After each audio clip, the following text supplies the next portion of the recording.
Start कर दिया ना।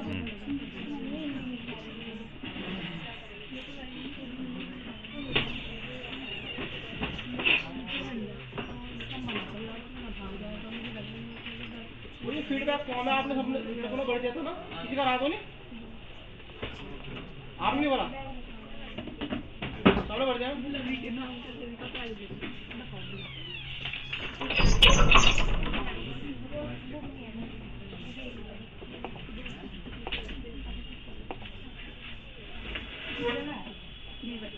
कुछ ज्यादा ही थिकनेस थी भाई इसकी तो। हाँ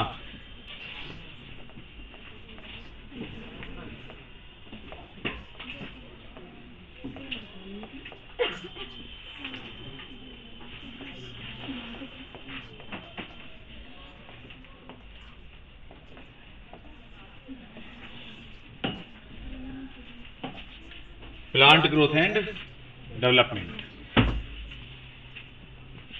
ये टॉपिक है हमारा। हालांकि उस चैप्टर से प्लांट एस्पिरेशन के बेटा क्वेश्चंस वगैरह की बातें करेंगे कुछ हम बाद में, अभी लास्ट में।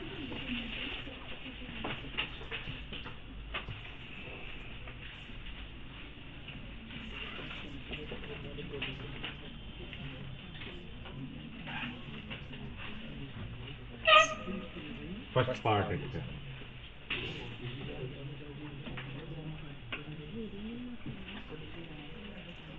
ये चल कैसे रहा दोनों तरफ से, क्या चक्कर है बेटा?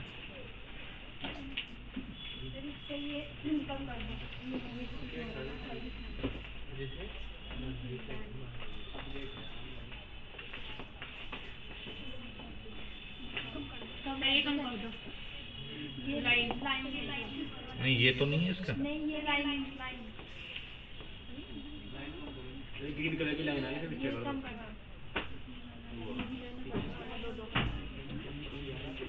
तो बेटा देखिए ग्रोथ के बारे में, ग्रोथ क्या होती है। तुम्हें याद है कि जब हम पहला चैप्टर पढ़ते हैं लिविंग वर्ल्ड वाला, सबसे पहला है ना, तो लिविंग वर्ल्ड वाला जब पढ़ते हैं तो आपको याद होगा कि लिविंग की कौन कौन सी प्रॉपर्टीज होती हैं, ये हम लोग पढ़ते हैं। तो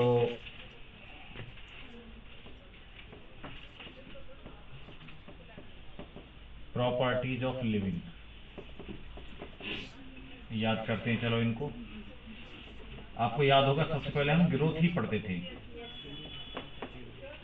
फिर क्या आएगा, रिप्रोडक्शन,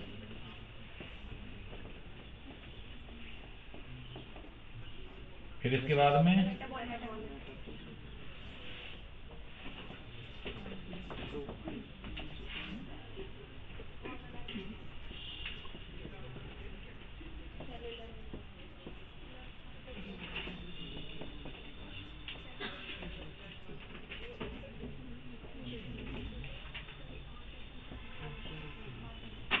कॉन्शियसनेस, यही तो थे चारों। तो इसमें देखिए आपको याद होगा कि ये जो दो थे ये करेक्टरिस्टिक फीचर तो थे, लिविंग के करेक्टर तो थे बेटा, प्रॉपर्टी, ग्रोथ और रिप्रोडक्शन, लेकिन डिफाइनिंग प्रॉपर्टीज नहीं थे। डिफाइनिंग प्रॉपर्टी में काउंट करते हैं हम मेटाबॉलिज्म को और कॉन्शियसनेस को। मेटाबॉलिज्म और सेलुलर ऑर्गेनाइजेशन लगभग एक ही बात है ना। पहले इनकी बात कर लेता हूं फिर ग्रोथ पे आता हूं। एक्चुअली में बेटा मेटाबॉलिज्म का मतलब है कि, और देखिए सेलुलर ऑर्गेनाइजेशन, ये दोनों कैसे रिलेट हैं, है ना। सबसे पहले हम ये बात करेंगे कि भाई सभी जो लिविंग ऑर्गेनिज्म हैं वो सेल या सेल के प्रोडक्ट से बने हुए हैं। ऑल लिविंग ऑर्गेनिज्म, चाहे प्लांट हो, एनिमल हो, कोई भी हो, सब किससे बने हुए हैं, सेल और सेल के प्रोडक्ट से। सेल के प्रोडक्ट बोले तो टिश्यूज, है ना, टिश्यूज मिलकर ऑर्गन बनाते हैं ऐसे। तो चाहे कोई एक सेल का हो या बहुत सारी सेल का हो, मल्टी सेलुलर, है ना बेटा। जैसे हम लोग हैं तो हम ऑर्गन्स के बने हुए हैं, उनके अंदर टिश्यूज हैं, उनके अंदर सेल्स हैं। तो सेल के प्रोडक्ट्स मतलब टिश्यूज, है ना, टिश्यू सिस्टम, ऑर्गन, ये सब हो गए। डिपेंड करता है कि एक सेल का ऑर्गेनिज्म है, कितनी सेल का ऑर्गेनिज्म है, ठीक है। तो सेलुलर ऑर्गेनाइजेशन मतलब सभी लिविंग में होता ही होता है, यानी सेल सभी में होती है, नहीं होती। अगर किसी में सेल नहीं है तो लिविंग ही नहीं है। जैसे आप जानते हो वायरस, तो वायरस तो बेटा लिविंग और नॉन लिविंग के बीच में झूल रहा है ना, क्योंकि उसमें सेलर ऑर्गेनाइजेशन नहीं होता। कोई भी सेल ऑर्गेनेल्स टिश्यूज थोड़ी होते हैं उसमें। क्या चीजें होती हैं वायरस के पास, कोई बताएगा? सर एक तो प्रोटीन पार्ट होता है, कोई कवरिंग सिर्फ कैप्सूल मिलते हैं और सिर्फ एक उसका जेनेटिक मटेरियल। प्लाज्मिड नहीं बाबली, कैस वो होता है कैप्सिड, है ना, कैप्सिड, जिसके कैप्सोमेयर यूनिट होती हैं। तो उस प्रोटीन कोट को बोलते हैं कैप्सिड, और उसके अंदर जो न्यूक्लिक एसिड है जेनेटिक मटेरियल होता है, वो भी या तो आरएनए होता था या तो डीएनए होता था, एक होता था। खैर, तो उनको कनेक्टिंग लिंक बोलते हैं लिविंग और नॉन लिविंग के बीच में, है ना। हाँ, ऐसे ही तुम जानते हो प्लांट एनिमल के बीच में किसको बोलते हैं कनेक्टिंग लिंक? प्लांट और एनिमल के बीच नहीं, कनेक्टिंग लिंक युगलिना, बिल्कुल से बोल रही है बच्ची।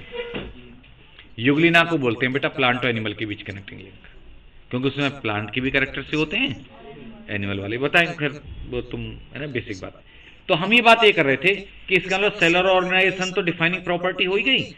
अब हर एक सेल के अंदर, चाहे एक सेल का ऑर्गेनिज्म ही है, सेल तो उसमें भी है, ये बहुत सारी सेल हैं, हर एक सेल के अंदर। जैसे कभी कोई तुमसे कहे, मैंने पहले भी शायद बताया ये क्लास में, कि हमेशा याद रखा करो कि मेटाबॉलिज्म क्या है ना। कोई तुमसे पूछे, अचानक से कोई टीचर आके पूछे, तो आप एकदम ऐसे रह जाओगे अवाक से, बोलोगे मेटाबॉलिज्म तो मेटाबॉलिज्म में होती है ना, उपापचय होता है। अरे उपापचय तो उसका हिंदी का नाम है भाई वो तो हिंदी में पूछो या इंग्लिश में पूछो कि है क्या, है ना बेटा। तो कुछ भी नहीं है बोलने के लिए, सिंपल है एकदम। मतलब बस ये है कि अगर हमें नहीं उसके बारे में जानकारी तो बहुत कुछ है। आप ये बोलेंगे कि सर सेल के अंदर जितनी भी सारी केमिकल रिएक्शंस होती हैं ना, वो सारी मेटाबॉलिक रिएक्शन होती हैं, वो सब मिलकर मेटाबॉलिज्म बनाती हैं। या है ना, इंटर कन्वर्टिबल मेटाबॉलिक रिएक्शन हो रखी होती हैं एक सेल के अंदर।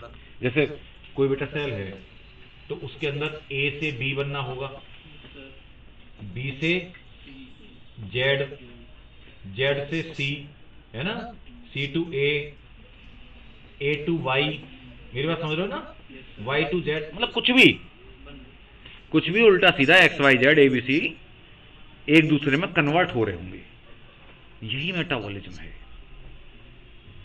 कभी भी एक फिक्स नहीं रहता, परमानेंट।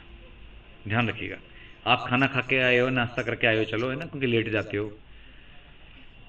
तो क्या जिंदगी भर काम हो गया बस एक दिन नाश्ता कर लिया तो आ जाओ? नहीं ना,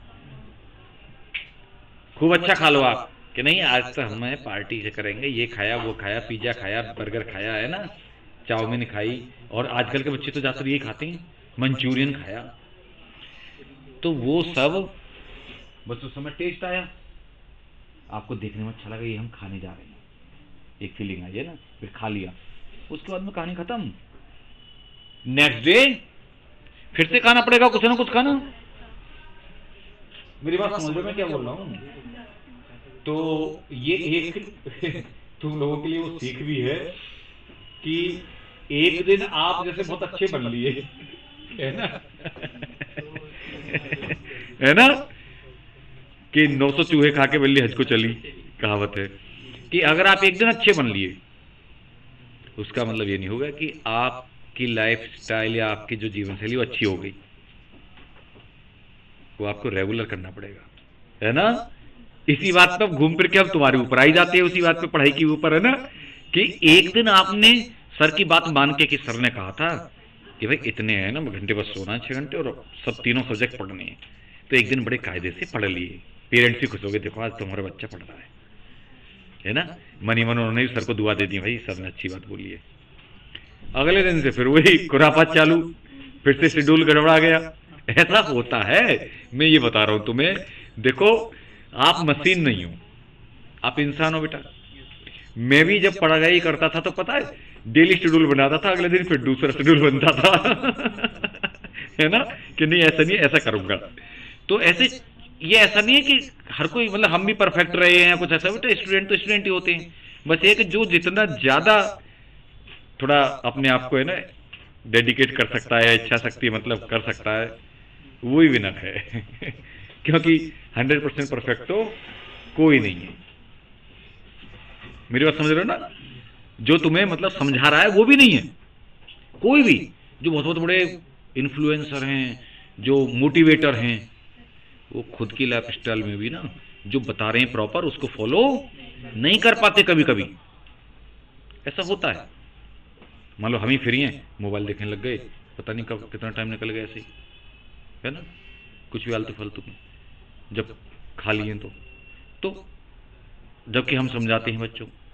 तो ऐसा होता है। तो डिपेंड ये करता है कि आप ये मत सोचो, है ना, मैं ये नहीं बोल रहा हूँ कि आप ये सोचो कि नहीं कि सर ऐसे होंगे या कोई भी टीचर आपको जो बताता है। क्योंकि देखिए मैटर ये करता है कि अब वो चलो हमने कुछ टाइम हम पे फ्री है और हमने मोबाइल चला लिया, कुछ भी है ना, टाइम बर्बाद कर लिया, तो कोई ज़्यादा फर्क पड़ना नहीं है हमारी लाइफ में। क्योंकि आपके जो टीचर लेवल पे हैं उन्होंने वो अचीव कर लिया ऑलरेडी जो उन्हें करना था। भाई अब हमें कौन सा MBBS देना है या डॉक्टर बनना है, बताओ तुम मुझे। मेरी बात समझ रहे हो ना? तो अलग अलग फेज पे मैटर करता है कि लाइफ की किस फेज पे आप क्या कर रहे हो। इस चीज को ध्यान रखिएगा। मैटर ये करता है, हम ये नहीं बोलते कि दुनिया के अकॉर्डिंग मत चलो, लाइफ की किस फेज पर क्या कर रहे हो, ये सबसे इंपॉर्टेंट बात है जो आप एक चीज गांठ मार लो बस, है ना। बाकी करना तो सब कुछ ये लाइफ में। चलिए बैक टू पवेलियन आ रहे हैं हम। तो मेटाबॉलिज्म का मतलब आप समझ गए, सिंपल सी बात, सेल के अंदर जो कुछ भी घटित हो रहा है सब कुछ मेटाबॉलिज्म। तो एक ये बहुत सिंपल टर्म है ही नहीं, इसका मतलब जो आप पूरी ह्यूमन फिजियोलॉजी पढ़ते हो सब मेटाबॉलिज्म है। पूरी ह्यूमन फिजियोलॉजी जो भी पढ़ते थे आप, है ना, पहले डाइजेशन था वो हट गया, ब्रीदिंग से लेकर के एक्सक्रीटरी नर्वस सब कुछ, सारी जितनी भी रिएक्शंस हो रही हैं प्रोसेस। खैर तो उसको तो मैंने ऐसे ही बताने के लिए मैं बोला कि देखिए जल्दबाजी कुछ नहीं हमें, तो तब ग्रोथ पे आएंगे, ये बातें बता दें आपको, थोड़ा बेनिफिट हो जाएगा। कॉन्शियसनेस बेटा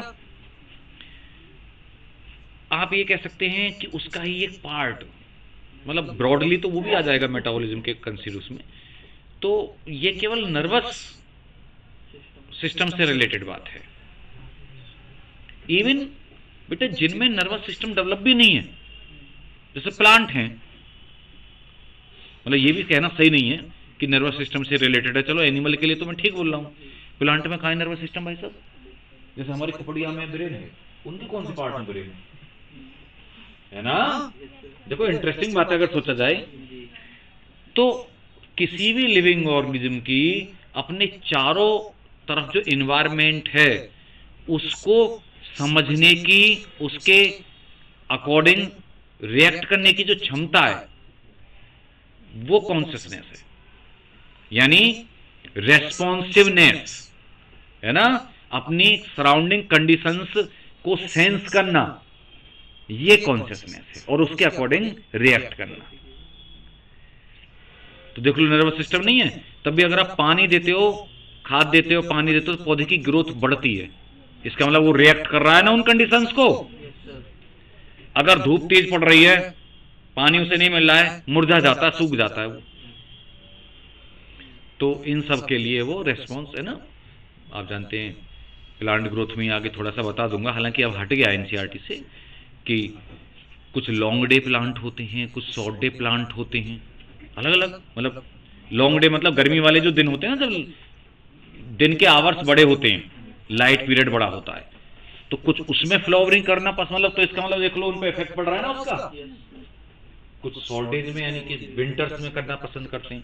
तो ये सब बातें इसमें आती हैं कि देख लो, बस एक जब हम बोलना चाहते हैं तो बोल नहीं पाते। मतलब आप लोग जानते तो हैं कि हाँ भाई प्लांट लिविंग है, लेकिन अब आपसे बोला जाए कि प्लांट में नर्वस सिस्टम नहीं है तो कैसे कॉन्शियसनेस है, तो बहुत से बच्चे अब तो बता देंगे, खैर मैंने बात बता दी, नहीं तो ये कहेंगे हाँ सर फिर वो लिविंग क्यों है।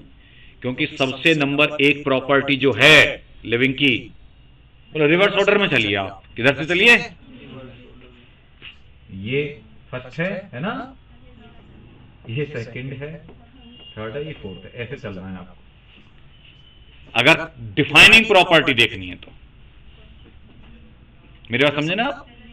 ये सबसे फर्स्ट डिफाइनिंग प्रॉपर्टी है, कोई भी लिविंग बिना कॉन्शियसनेस के नहीं हो सकता। केवल मेडिकल अनफिट वाली कंडीशन की बात अलग है। जब मेडिकली अनफिट होता है, जैसे कोमा में है कोई आदमी, तो वो नॉर्मल बात नहीं है, वो तो मेडिकली अनफिट है। कोमा में है तो उसको कॉन्शियसनेस नहीं है, मान लो बिल्कुल कंप्लीट कोमा में है ना बेटा, फुल, तो उसे आप उसके आंखों के सामने इमेज बन रही है, वो पहचान नहीं रहा कुछ भी, कोई रिएक्शन नहीं देगा, लेकिन फिर वो लिविंग है मेटाबॉलिज्म के बेसिस पे, यानी अभी भी उसकी सेल्स के अंदर रिएक्शन हो रही है, अभी भी उसको बेटा ड्रिप लगा रखी है डॉक्टर ने, न्यूट्रिशन दिया जा रहा है। ऐसा नहीं है कि वो बिना खाद पानी के चल रहा है, मतलब खाद पानी मतलब इंसान का खाद पानी क्या है, न्यूट्रिशन, तो वो उसे मिल रहा है ग्लूकोज, है ना बेटा। अच्छा आप कहोगे सर नंबर 1 फिर मेटाबॉलिज्म क्यों नहीं रखा, ये वाली बात भी तो है ना। जैसे मेटाबॉलिज्म नंबर 1 पे इसलिए नहीं रखा बेटा, क्योंकि साइंटिस्ट ने ये देखा कि जिस तरीके की मेटाबॉलिक रिएक्शन बॉडी के अंदर हो सकती हैं, सेल्स के अंदर, similar kind of metabolic reaction हम बाहर लेबोरेटरी में इनविट्रो भी करा सकते हैं। टेस्ट ट्यूब में या लेबोरेटरी में इनविट्रो भी उन रिएक्शंस को परफॉर्म कराया जा सकता है, लेकिन वो सराउंड सेटअप जो है, मान लो टेस्ट ट्यूब वगैरह, वो कोई लिविंग थोड़ा ही है, इसीलिए उसको मतलब फर्स्ट उसमें हम नहीं मानते। खैर फाइनली ग्रोथ पाएंगे हम। रिप्रोडक्शन में क्या था बेटा, रिप्रोडक्शन देखिए सभी लिविंग ऑर्गेनिज्म में रिप्रोड्यूस करने की क्षमता होती है, लेकिन ये कथन, मतलब हिंदी में ज्यादा यूज कर रहा हूं मैं बात, ये जो कथन है, ये स्टेटमेंट है, ये पूर्ण रूप से सत्य नहीं है ना। कोई भी नॉन लिविंग रिप्रोड्यूस नहीं कर सकता। मैं कहूं कि मैं आज इसको रख के जा रहा हूं पेन को, अगले दिन कर लिए 2 हो जाएंगे, नहीं भाई साहब ऐसा नहीं होता है ना। कोई नॉन लिविंग रिप्रोड्यूस नहीं कर सकता, लेकिन सारे लिविंग भी रिप्रोड्यूस नहीं कर पाते हैं, है ना। इसीलिए वो स्टेटमेंट हमने बोला कि पूर्ण रूप से सत्य नहीं, लेकिन फिर भी वो तीसरे नंबर पे आता है, क्योंकि सबसे बड़ी बात, कोई नॉन लिविंग तो नहीं कर रहा ना रिप्रोड्यूस, कोई नॉन लिविंग रिप्रोड्यूस नहीं कर रहा। अब आप कहेंगे कि कोई लिविंग जैसे जो रिप्रोड्यूस नहीं कर सकता, तो आप जानते हैं, देखो सबसे पहले तो हम अपने इंसानों में ले लेते हैं, बहुत से ह्यूमन कपल ऐसे होते हैं बेटा जिनके बच्चे नहीं होते, मेडिकली कंडीशंस हैं जो भी हैं ना बेटा, एबनॉर्मलिटी जन्म से आई हैं बहुतों के साथ, ये बीमारी है, बहुत सारी बीमारी है आजकल।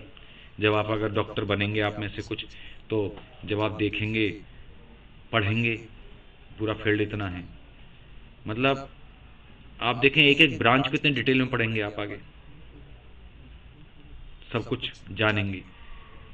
अब तुम देखते नहीं हो, ये सोचते हो कि देखना ये इतना सा मैटर याद करना तो इतना भारी पड़ जाता है, और जब वो डॉक्टर होता है, जब वो दवाइयां लिखता है, तो तुमने नोटिस किया कि वो उसे सिम्टम के अकॉर्डिंग दवा लिखनी है, और कितनी सारी दवाइयां हैं, है ना, कितने सारे सिम्टम्स हैं।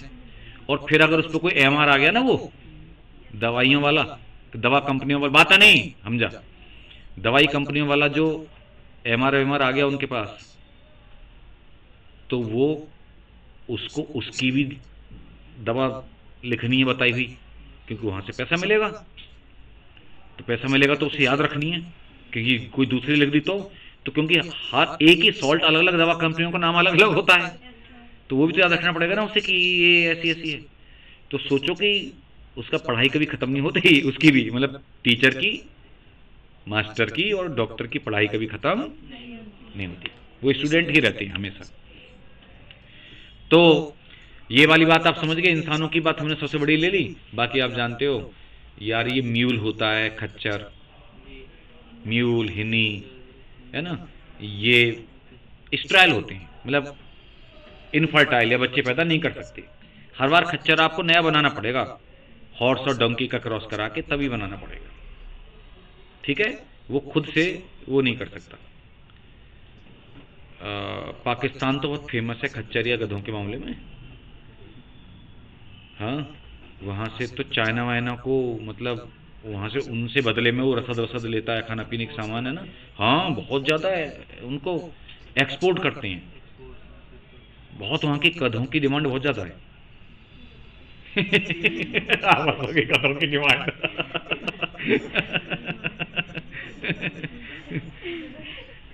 खैर बैक टू टॉपिक आते हैं। ज्यादातर मतलब आज तक वहां पे आपने देखा है तो ज्यादातर इस वजह से ज्यादातर गधे लोग हैं, मतलब लोग ही गधे हो गए बेचारे, कुछ समझदार लोग, क्योंकि जो वो रही ना शासन, जनता काफी कुछ ठीक है, लेकिन जो शासन रहा ऐसे हमेशा उन्होंने क्या सोचा कि बस हर कोई अपनी अपनी भरना है जेब और विदेशों में जाके अपना उसको वो करना है। कोई बात हो गई यहाँ पे कुछ इन्हें है ना सत्ता कब्जा ली आर्मी वार्मी सेना ने, तो फिर हम वहां पे कम से कम पैसा वहां पे भर के रखना है। ऐसे चलता रहा है, देश के बारे में किसी ने सोचा नहीं। आप देखो क्या हालत है, जनता का सोचे तो जनता के लिए तो बुरा लगता है ना। आप देखो जो हालत देखो कि 200 रुपए किलो आटा है मान लो, या 500 रुपए किलो चीनी, क्या हालत है ये। वो जैसे यहाँ पे गाड़ियां होती है ना कि 20 लाख रुपए की गाड़ी, वहां करोड़ों में गाड़ी होती है नॉर्मल, क्योंकि समझ रहे हो ना तुम बात, 2-2.5 रुपए और यहाँ के रुपया बराबर ही है, ये चक्कर है, कुछ ऐसा है। तो खैर, तो हम बहुत डेवलप्ड कंट्री नहीं है, आप जानते हो डेवलपिंग है, लेकिन फिर भी बहुतों से बेटर है। तो बेटा बैक टू पवेलियन आ रहे थे हम, तो देखिए ऐसे ही। अच्छा एक बात और बता दूं मैं, म्यूल जो बनता है वो मेल डोंकी होता है और फीमेल हॉर्स, और हिन्नी एक होता है, हिन्नी में मेल हॉर्स होता है और फीमेल डोंकी होता है। हिन्नी और म्यूल में अंतर होता है, जानते हो आप? नहीं जानते? तो देखो म्यूल तो होता है, ये 4 होते हैं, जान लो, तुम लोगों ने देखा है। एक तो होता है घोड़ा, हॉर्स, मेल हो फीमेल हो, तो वो तो होता है जो आपने देखा है, जो हॉर्स राइडिंग है ना, रेस होती हैं घोड़ों की, और जो दूल्हा होता है घोड़े पे बैठता है, घोड़ी पे बैठता है, बात एक ही है घोड़ा घोड़ी, तो वो उसकी हाइट पर्सनैलिटी आपने देखी है, बहुत बहुत महंगे होते हैं, 50-50 लाख 1-1 करोड़ के घोड़े होते हैं, और भी ज्यादा। और जो पैसे वाले लोग हैं इंडिया में भी आज की डेट में, जो बहुत पैसे वाले और पुराने जो राजा महाराजा टाइप के जो रहे आए ना, चले आ रहे हैं, उन लोगों के यहाँ आज भी घोड़े को केवल शौकिया रहते हैं, ऐसे उन पे बैठ के जाते हैं।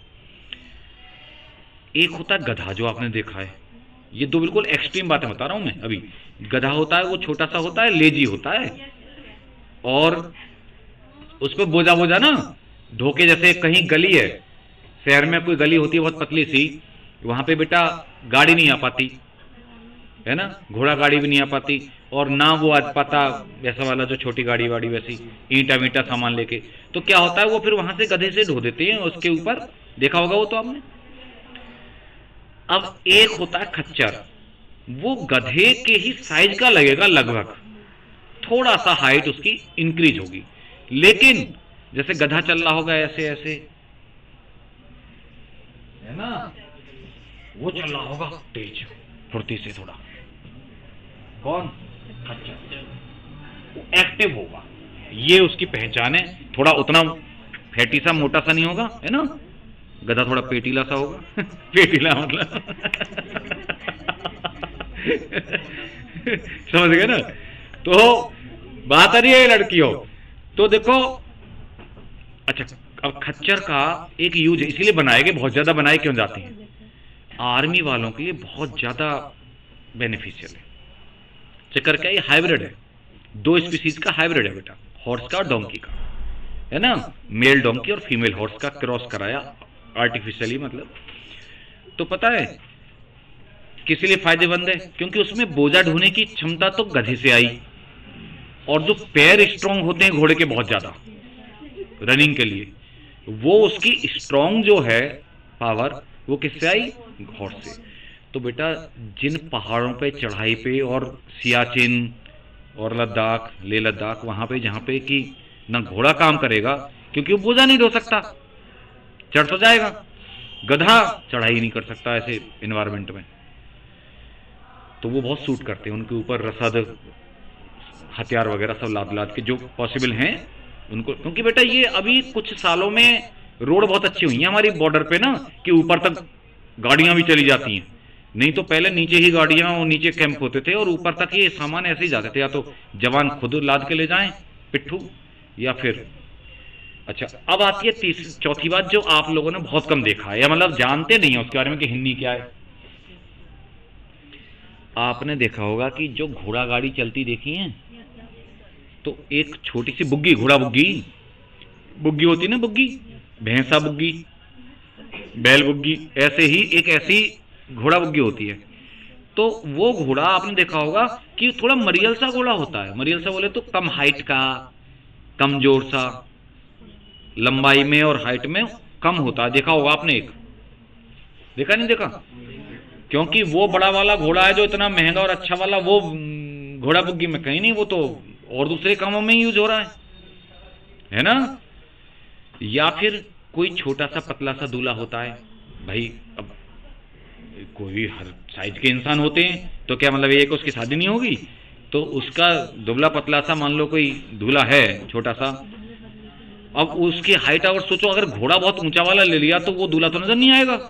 तो इसीलिए पता बैंड बाजे वाला क्या कहता है कि ये देखो, ये वाली घोड़ी जो है ये तो है 50,000 की, मतलब बैंड बाजा इस घोड़ी के साथ, इस वाली घोड़ी के साथ बैंड बाजा 30,000 में ही पड़ जाएगा आपको। जो कि घोड़ी नहीं होती ना घोड़ा होता, वो तो स्टाइल होता है। मतलब अगर मान्यताओं के अकॉर्डिंग तो वो गलत है, मान्यताओं के रीति रिवाज के अकॉर्डिंग तो घोड़ी होती है वो, है ना। लेकिन वहां तो ना घोड़ी ना घोड़ा, किस पे बैठा दिए? स्टाइल हिन्नी पे। पौनी भी बोलते हैं बहुत से लोग, पौनी, पौनी हिन्नी, वो हिन्नी है। वो भी बच्चे पैदा नहीं कर सकता। हर बार आपको हिन्नी बनाना है तो ऐसे ही क्रॉस करा के बनाना पड़ेगा। उसमें मेल हॉर्स होता है और फीमेल डॉन्की, इनके क्रॉस से बनता है ना। ये मुझे पता है कि ज्यादातर हिन्नी लोग जानते नहीं है। खैर, तो आप एक बात समझ गए कि भाई बहुत सारे ऐसे एनिमल हैं। अच्छा, हनी बी, हनी बी में जो मेल होता है ना,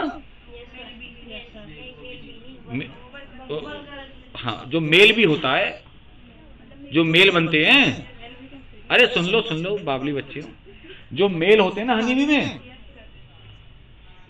उनका कोई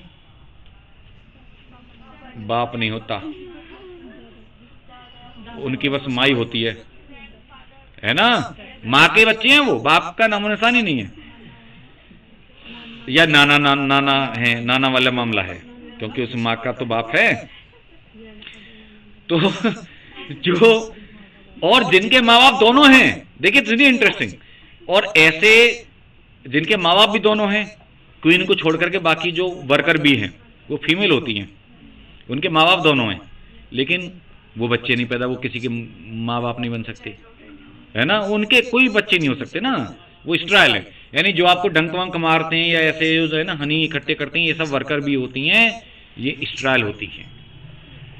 तो कई सारे केस आपको इसके मिल गए, बहुत काम के हैं, सारे इंपॉर्टेंट बातें। अब देखिए फाइनली हम इस पे आ गए ग्रोथ पर। एक्चुअली में अब आप कहेंगे सर इसको चौथे नंबर पे क्यों? लिविंग की प्रॉपर्टी तो आप कह रहे हैं इंपॉर्टेंट प्रॉपर्टी है, लेकिन ग्रोथ को 4th नंबर पे क्यों रख रखा है? बेटा इसीलिए क्योंकि चक्कर क्या है, देखिए सभी लिविंग में तो ग्रोथ होती है, सभी लिविंग में ग्रोथ होती है, लेकिन अब आप उसको इससे डिफरेंशिएट कैसे करोगे नॉन लिविंग से? क्योंकि चक्कर क्या है, कुछ नॉन लिविंग भी ग्रोथ शो कर देते हैं। क्योंकि ग्रोथ को क्या मानते हैं नॉर्मली कि एक्युमुलेशन ऑफ बायोमास या एक्युमुलेशन ऑफ मटेरियल, है ना, इज ग्रोथ। क्योंकि हम ये नॉर्मली बोलते हैं कि इंक्रीज होना सेल का या साइज में इंक्रीज होना किसी भी चीज का, वो ग्रोथ है, अगर जनरल वे में बोलें तो। अगर ये स्टेटमेंट के अकॉर्डिंग, तो फिर जैसे कोई चट्टान बनती चलेगी धीमे धीमे, है ना, सैंड ड्यून्स वगैरह, रेत के पहाड़ बन जाते हैं, टीले बन जाते हैं, तो वो भी ग्रोथ हो गई। गलत बात नहीं है। इसीलिए ग्रोथ जब कंसीडर करते हैं ना हम कैरेक्टरिस्टिक फीचर या लिविंग का फीचर, तो इंट्रिंसिक ग्रोथ की बात करते हैं। किसकी बात करते हैं? समझ गए ना आप? इंट्रिंसिक ग्रोथ, इसका मतलब है ग्रोथ फ्रॉम इनसाइड।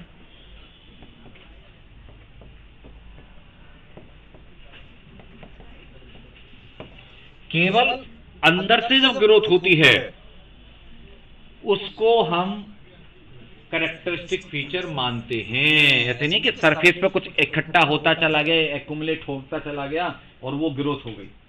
मेरी बात समझ में आ रही है आपको? और जो इंट्रिंसिक ग्रोथ है वास्तव में वो बेटा किस वजह से है, या रियल में जो ग्रोथ है वो किस वजह से है? वो है increase in number of cells और इंक्रीज इन प्रोटोप्लाज्म, है ना बेटा?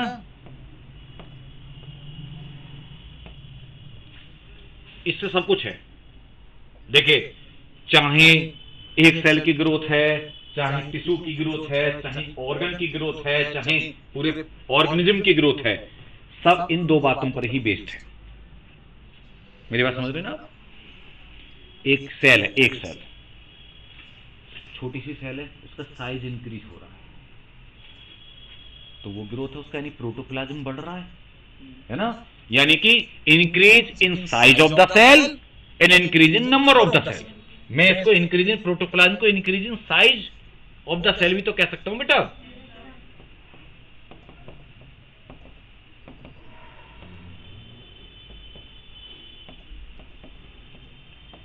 सेल का साइज बढ़ेगा तो उसका प्रोटोप्लाज्म बढ़ रहा है। अच्छा चलो, ये तो एक बेसिक बात कि सेल का साइज बढ़ रहा है।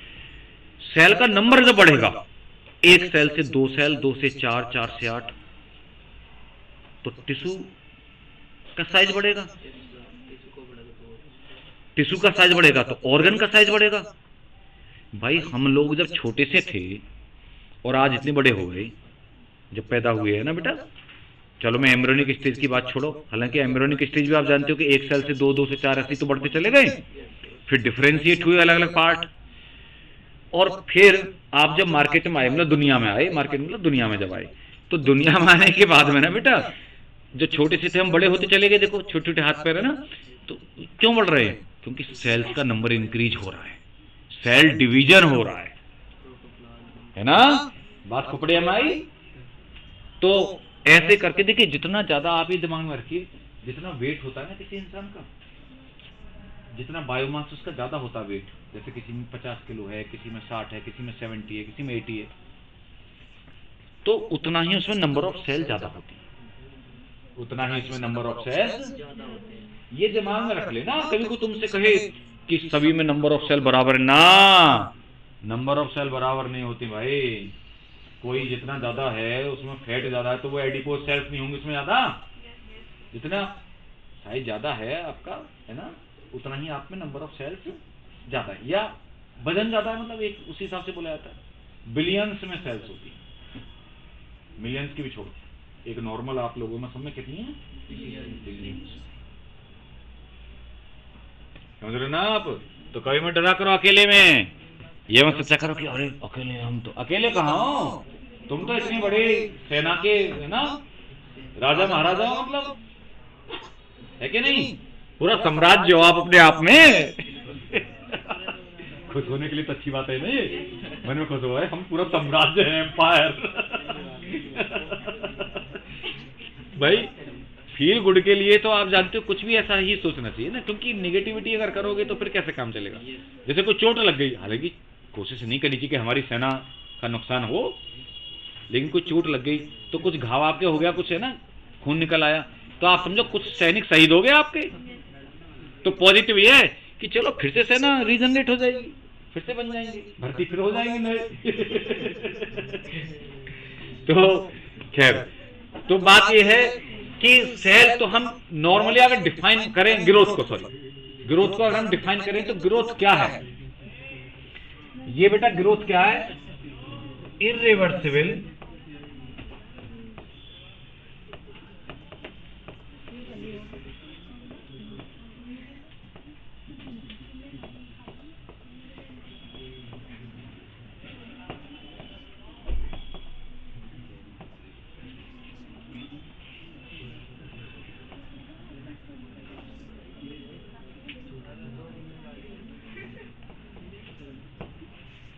तो शॉर्ट में कर दिया मैंने, सेल्स ऑर्गन एक्सेट्रा, है ना, तुम जानते हो कि, क्योंकि मैं केवल प्लांट का ही नाम नहीं लेके बात कर रहा। इर्रिवर्सिबल परमानेंट इंक्रीज, ये शब्द ये बोलना जरूरी है बेटा। क्योंकि चक्कर क्या है, अगर आपने किसी रबड़ को खींचा, बड़ी हो गई, छोड़ दिया, फिर वापस हो गई, वो परमानेंट नहीं हुई, और ना वो इरिवर्सिबल हुई, वो रिवर्स हो गई। तो ये ग्रोथ थोड़ी हुई। जब आप एक बार बढ़ गए तो क्या आप दोबारा से छोटे हो जाओगे? है ना, नहीं हो सकते ना। फिर तो मैं भी सोचता कि मैं भी छोटा जाता, अपने बच्चों के साथ ही खेलता क्रिकेट आराम से। मैं खेल तो अभी भी सकता हूँ, इतना बुढ़ा नहीं हुआ, लेकिन मतलब एज वाइज तो उनके बराबर नहीं हो गया ना मैं अभी। तो खेलता तो मैं अब भी हूँ, खैर उनके साथ में एडजस्ट थोड़ा करना पड़ता है कि मान लो उन बच्चों के साथ में, जब अपने भतीजे और अपने बच्चों के साथ में, तो फिर ये एडजस्ट करना पड़ता है कि धीमे धीमे बॉल कर दी, या चलो लेफ्ट हैंड से खेल लिया, समझ रहे हो ना आप। तो उस हिसाब से कि चलो मैं लेफ्ट हैंड से, बराबरी कैसे होगी, ये चक्कर है। तो बेटा देखिए एक बात और, जैसे एक एनसीईआरटी में लिखा रहता है इम्बिबिशन एक टर्म होता है। क्या होता है? इम्बाइबिशन या इम्बिबिशन। अब वो चैप्टर हट गया है, पहले वो चैप्टर प्लांट ट्रांसपोर्ट होता था। तो ये क्या होता है, जैसे मान लो आपने कोई लकड़ी का गुटका है, लकड़ी का या कुछ आपने देखा होगा, या बरसात में आपने देखा है कि लकड़ी के पुराने दरवाजे खिड़कियां खूब तुम उनमें धक्का मार मार के, है ना, धक्का मारते हो बंद नहीं होती, है ना, चर पर करती हैं, बरसात में अकड़ जाते हैं ना वो। आप गुस्से में कहते बहुत अकड़ रहा, ले लात मार के तोड़ ही देते हो उसको क्योंकि इंसान का नेचर है दूसरे की अकड़ नहीं दे सकता इंसान का नेचर है दूसरे की अकड़ नहीं दे सकता, खुद अकड़ वो उसे पता ही नहीं चलेगा कि मैं अकड़ रहा हूं। इसलिए नेचर को बेटा थोड़ा सा ऐसा करो। तो सुन रे घंचुआ, क्या नाम है तेरा? तौहीद। आज ही आया है क्या पहले दिन? बड़ा खुश हो रहा है, बैठ जा बैठ जा। अरे मुझे देख देख के हो रहा अच्छा हाँ। तो बेटा तो देखिए हम क्या बात कर रहे थे कि जैसे अगर आपने कोई लकड़ी का पीस या कुछ जैसे आपने देखा है ना, तो उसको आप पानी में रख देते हैं या जैसे बरसात में भीग जाते हैं तो वो स्वेल हो जाते हैं, उनका साइज बढ़ गया, जैसे स्वेल हो गए, तभी वो दरवाजे खिड़कियां बंद नहीं होते, लेकिन वो ग्रोथ नहीं है। फिर अगर धूप लग जाएगी ना वो वापस ठीक नॉर्मल हो जाएंगे। आपने देखा होगा गर्मियों में वो ठीक हो जाते हैं, है ना। तो वो बेटा इम्बिबिशन होता है। इम्बाइबिशन मतलब कोई भी जो इस तरीके का कोई पार्ट भी अगर पानी में, देखो ये टेबल वेल भी अगर बहुत दिन बरसात में पड़े रहे, है ना, थोड़ी पिलाई विलाई है, इस पे शाइनिंग है, जितनी ज्यादा पॉलिश या शाइनिंग होती है ना सरफेसेस पे, वो कम इम्बाइब करती है, क्योंकि पानी उस पे समझ लो ना चिकनी सरफेस है तो बह जाता है इधर। आप ही दिमाग में सिंप्लीफाइड समझ लो, जितनी ज्यादा खुरदरी सरफेस होती है, रफ, जितनी रफ सरफेस होती हैं उतना ज्यादा वाटर इम्बाइब करती है। ऐसी रोड है, रोड खुरदरी सी होगी, वो पानी पड़ पड़ के ना बहुत जल्दी खराब होगी, ये होता है। लोग बहुत कम तारकोल लगाते हैं ना, ये जो ठेकेदार चिकनाई जैसे रोड पे काली काली सी, तो तारकोल जब कम यूज करते हैं तो जल्दी खराब हो जाती है, वो पानी पी जाती है। पानी पीने का मतलब समझ गए ना वो, तो फिर उखड़ जाती है धीमे धीमे। तो ये डिपेंड करता है सरफेसेस का। इसीलिए पेंट जो करते हैं दरवाजों पे, इन पे पेंट उन्हें बचाता है। हाँ, जंग से नहीं, वाटर इम्बाइब करने से मतलब लकड़ियों पे तो जंग नहीं लगती मतलब, लेकिन वो है ना, वो पानी ज्यादा नहीं सोखेंगे वो। चलिए, तो ये बात समझ में आ गई। अब बात ही आती है कि ग्रोथ जो होती है, तो आप जानते हैं कि हम जैसे छोटे से बड़े हुए ग्रोथ होती है, प्लांट एनिमल किसी की भी, तो ग्रोथ होती है मेटाबॉलिज्म की वजह से। देखो सब चीजों का सार जो है वो मेटाबॉलिज्म ही है ना। किस वजह से होती है ग्रोथ? मेटाबॉलिज्म से, यानी उसको बिना न्यूट्रिशन के थोड़ी कोई सेल का साइज बढ़ा या सेल का डिवीजन हुआ तो क्या आप समझते बिना एनर्जी के हो गया? उसको एनर्जी तो चाहिए ना बेटा। और मैंने कल ही शायद बताया था आप लोगों को कि एक्चुअली मेटाबॉलिज्म के दो पार्ट हैं, एनाबॉलिज्म और कैटाबॉलिज्म, बताया था ना। ये यहां भी देखो बात आ गई, ये वो शुरुआत की इंट्रोडक्शन वाली बात ही कर रहा हूं मैं उधर ही ग्रोथ में। तो पता है इन दोनों की वजह से हो रही है, एनाबॉलिक भी हो रही है, कैटाबॉलिक भी हो रही है। लेकिन वास्तव में जब एनाबॉलिज्म एक्सीड करेगी कैटाबॉलिज्म को, या मैं बोलूं कि जब जैसे देखिए अगर ये बराबरी चलती रही तो फिर कहां ग्रोथ हो पाएगी, है ना। जब एनाबॉलिक रिएक्शंस ज्यादा होंगी थोड़ा कंपेरिजन टू कैटाबॉलिज्म, तभी तो सिंथेसिस होगी मटेरियल की, कॉमन सेंस से तभी तो ग्रोथ होगी। तो कभी कोई ऐसे सेंटेंस लिख के आ जाए, ज्यादातर सब बच्चे इंग्लिश में ही देंगे पेपर तो, कि when anabolism exceed catabolism then growth occurs, तो ये स्टेटमेंट राइट होगा। लेकिन अगर उल्टा लिख के आ गया तो रॉन्ग हो जाएगा, ठीक है, क्योंकि स्टेटमेंट करेक्ट इनकरेक्ट सबसे ज्यादा फंसता ही बच्चा उनमें है कि एक्चुअली पढ़ा हुआ उसका सब कुछ है, लेकिन वो क्वेश्चंस के फॉर्म में थोड़ी लिखे हुए हैं एनसीईआरटी में या उसमें, है ना, वो तो आपको तो उससे अकॉर्डिंग अप्लाइड भी बन के सीधे सीधे स्टेटमेंट आ जाते हैं, वहां फंस जाते हैं कि ये तो हमने पढ़ा हुआ नहीं। तो हमेशा ये वही रेस्पॉन्सिवनेस वाले फीचर को हमें अप्लाई ज्यादा करना पड़ेगा, चारों ओर क्या हो रहा है, कैसे हो रहा है ना, सब कुछ अप्लाई ज्यादा करिए। तो बेटा रे आप समझ गए कि एनर्जी तो चाहिए ही चाहिए, है ना, खर्चा पानी होगा तभी होगा। अब प्लांट पे आ रहे हैं हम थोड़ा सा लौट के, उससे पहले थोड़ा सा एक बात बता दूं प्लांट पे फाइनली जाने से पहले, कि प्लांट और एनिमल की ग्रोथ के बारे में बात करना चाहता हूं उस पैराग्राफ में, जैसे आपके मिलेंगे कि प्लांट और एनिमल की ग्रोथ में बेटा क्या डिफरेंस है ना। तो क्योंकि चैप्टर तो हमारे प्लांट ग्रोथ है,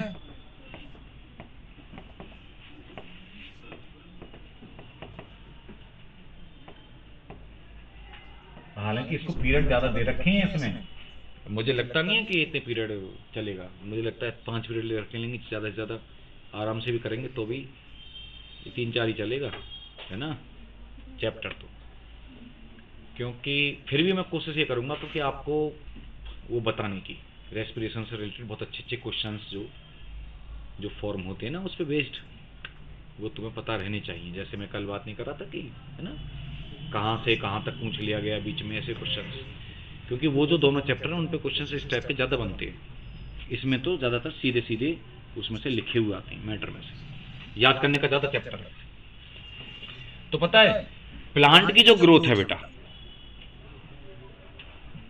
ये कैसे होती है, लोकलाइज्ड।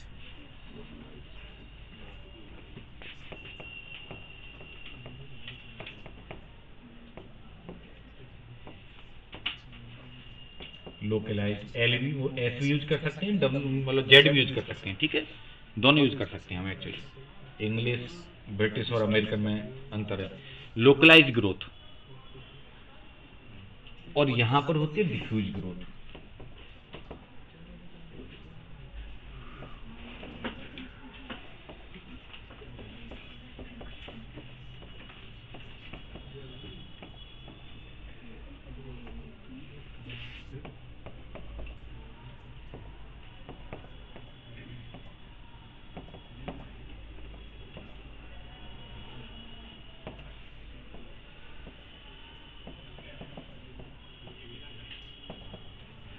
मतलब इसका क्या है, इसका कहने का मतलब हमारा यह है कि आप जानते हैं प्लांट में स्पेसिफिक पार्ट होते हैं जिनकी वजह से ग्रोथ होती है, ऐसा नहीं कि सारे पार्ट एक साथ ही ग्रो कर रहे हैं, मेरी बात समझ ना, रूट स्टेम लीफ सब सभी में पूरी डिफ्यूज ग्रोथ नहीं हो रही बेटा।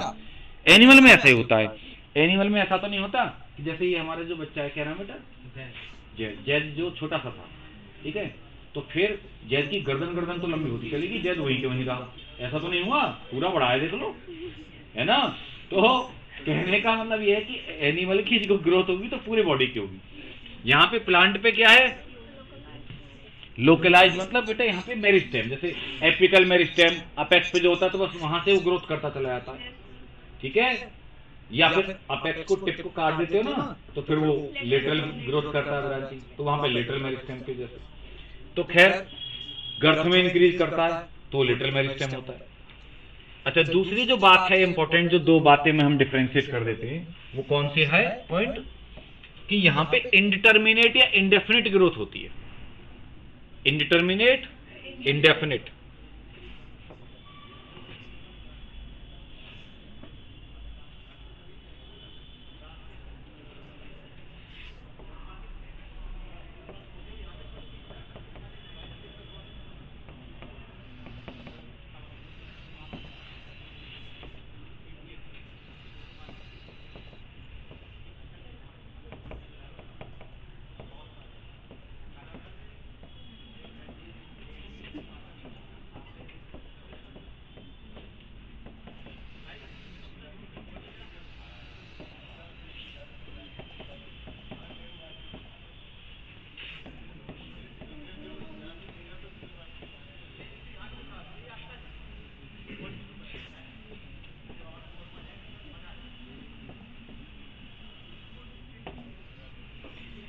तो यहाँ पे ऐसा नहीं है आप बोले कि नहीं इतनी उम्र तक ही ग्रोथ होगी साहब, या 1-2 साल का पौधा होगा अब नहीं ग्रोथ करेगा ना, ऐसा नहीं है ना।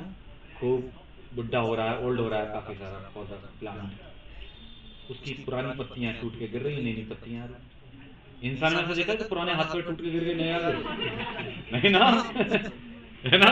तो वहां पे फिक्स है, वहां पर यह है कि भाई किसी बच्चे की हाइट 16 साल तक बढ़ेगी, है ना, या मान लो लड़कियों के केस में 15-16 साल तक हाइट बढ़ सकती है, लड़कों के केस में 18-19, है ना, 20 तक, 10-20 तक मुश्किल है, 18 तक मान लो लंबाई की। अगर हम बात बोन्स की ग्रोथ की बात कर रहा हूँ, मोटापे की नहीं कर रहा हूँ, उसको हम नॉर्मली वो कंसीडर नहीं कर रहे हैं ना, कि बोन्स की जो लेंथ है वो करीब 18 तक हो सकती है, लड़कियों में 16 तक हो सकती है ज्यादा से ज्यादा।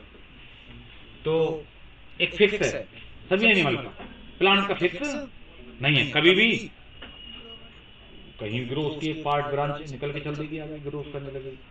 अच्छा, इसीलिए ओपन एंडेड और हमारे क्लोज एंडेड, क्यों यहाँ पे ग्रोथ रुक जाएगी, एंड हो गया, लेकिन प्लांट का एंड नहीं है। बस 1 साल बाद प्लांट को मरना है, तब भी उसमें कुछ नई स्प्रिंग सीजन में नई लीव्स आ रही होंगी, ठीक है। तो ये इनमें मेन डिफरेंस है दोनों में बेटा। जनरली इंडिटर्मिनेट काउंट करते हैं, मैं एक बात आगे बताऊंगा किस मामले में प्लांट को डिटर्मिनेट भी हो सकती है, वो एक अलग बात है। जनरलाइज अगर बात की जाए तो इंडिटर्मिनेट काउंट, क्योंकि इसमें भी एक पॉइंट दे दिया एनसीईआरटी ने आगे।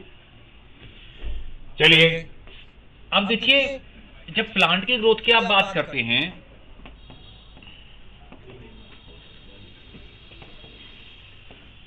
तो उसका जन्म कैसे हुआ, पहले शुरुआत कहां से हुई, है ना। तो आप जानते हैं कि शुरुआत तो देखिए, जो सबसे पहले मेल गैमेट और फीमेल गैमेट फ्यूज किए, चाहे प्लांट की बात करें एनिमल की, सबकी एक ही बात है, तो जायगोट हुआ।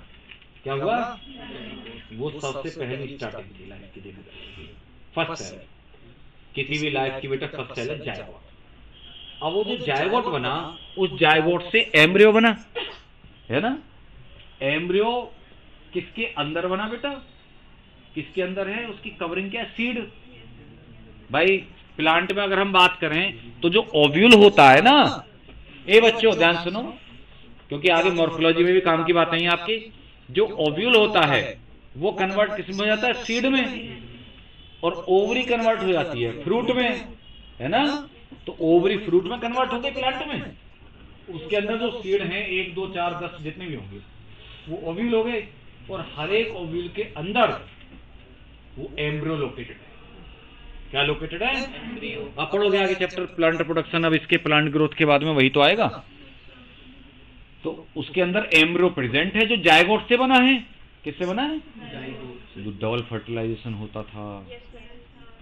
और देखो ये भी सिस्टम कैसा है, आप एक चीज देखिए कि जैसे इंसानों में या एनिमल्स में, आप देखो इंसानों में एनिमल्स में जो जायगोट है, वो जायगोट से बेटा एम्ब्रियो बनता है और फिर बढ़ता रहता है एम्ब्रियो। तो उसको न्यूट्रिशन कहां से मिलता है, उसको न्यूट्रिशन मिलता है प्लेसेंटा के थ्रू, अपनी मदर से। अब प्लेसेंटा के थ्रू अपनी मदर के यूट्रस से चिपका रहता है ना वो, तो उससे न्यूट्रिशन मिलता है, इसीलिए मदर का इंटेक या न्यूट्रिशन बढ़ जाता है। ये कॉमन सेंस है, ये बात हमेशा याद रखिएगा। जो किसी भी जो फीमेल है उसका जो नॉर्मल इंटेक होगा, बात नहीं बेटा, जो उसका नॉर्मल इंटेक होगा उससे करीब 1.5, 1.4, 1.5 टाइम्स उसका इंटेक बढ़ जाएगा जब वो प्रेग्नेंट होगी, मतलब धीमे धीमे तक तो वो बढ़ता जाएगा। मेरी बात समझ लो ना। अब अगर उसने ये, क्योंकि भूख लगेगी उसको, फिर भूख फिर क्यों लगेगी, क्योंकि वो उधर न्यूट्रिशन यूज हो रहा है ना बेटा, तो इसीलिए। और ये मान के चलिए आप भी, आपने ह्यूमन रिप्रोडक्शन पढ़ ही लिया, आपने रिप्रोडक्टिव हेल्थ ह्यूमन रिप्रोडक्शन पढ़ लिए ना, तो ये मान के चलिए आप कि 8 किलो से लेकर के 15 किलो तक अलग अलग फीमेल के अकॉर्डिंग अलग अलग वो होता है बेटा बॉडी फिजियोलॉजी।